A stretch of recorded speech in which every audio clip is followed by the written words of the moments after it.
కళ్యాణమే కళ్యాణమే రేణుకా ఎల్లమ్మ కళ్యాణమే వైభోగమే వైభోగమే చూసిన భక్తులకు ఆనందమే కళ్యాణమే కళ్యాణమే రేణుకా ఎల్లమ్మ కళ్యాణమే వైభోగమే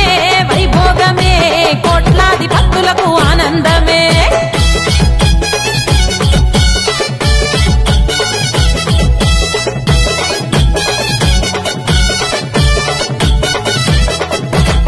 కన్యాదానము చేయంగా కైలాసం నుండి శివ పార్వతులు అక్క పెండ్లిని చూడంగా కొమురెల్లి మల్లన్న పోతాలింగన్నలు మంకాళమ్మ ముత్యాలమ్మ పెద్దమ్మ దుర్గమ్మ గౌరమ్మ నాగమ్మ కట్టమైసమ్మ నల్ల పోషమ్మలు ఎల్లమ్మ పెండ్లికి పెద్ద ముత్తైదులు కదిలొచ్చిన